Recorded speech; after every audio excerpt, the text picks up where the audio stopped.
কম্পিটিশনের উদ্দেশ্য আমার কাছে দুমুখী। প্রথমত পাবলিক স্পেসের ভাবনা এটাকে প্রসারিত করা।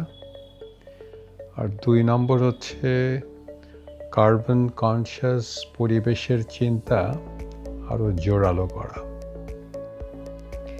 এই ২ মিলে আবার একটা বড় রকমের গন্তব্য, যেটা আমাদের সামনে এবং আপনাদের সামনে যারা এই প্রতিযোগিতায় অংশ নিচ্ছেন। এই গন্তব্যটা হলো আমাদের ইকোলজিক্যাল জগৎটাকে আরও বলিষ্ঠ করা এবং এনরিচড করা।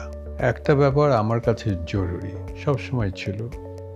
সেটা হলো ঢাকা শহরের অনেক রকম অভাব। আমি জানি এটা। তবে আমার কাছে যেটা সবচেয়ে প্রকট সেটা হচ্ছে আরবান স্পেস এবং পাবলিক স্পেসের ব্যাপারটা। একটা শহর জীবন্ত হয়, সিভিক হয়, ন্যায্য হয় তার পাবলিক স্পেসের গঠন দিয়ে, বৈচিত্র্য দিয়ে।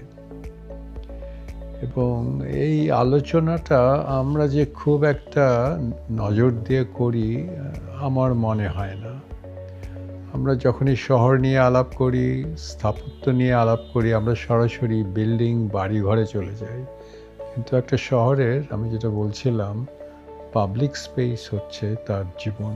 পাবলিক স্পেসের রূপ ও আকার হরেক রকম। হতে পারে সেটা পার্ক, হতে পারে সেটা প্লাজা, চত্বর, খেলার মাঠ, বাগান, ময়দান প্রভৃতি। এবং এর মধ্যেও ছোট, বড়, মাঝারি, এক একটার ছন্দ ভিন্ন এবং সেটাই হয়।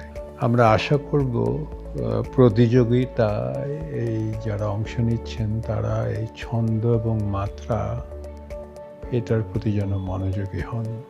শহর, জনগণ, পরিসর, কার্বন সচেতনতা এর সমন্বয়ে উজ্জ্বল একটা নাগরিক জীবনের উপহার পাব, এটাই আমরা আশা করি।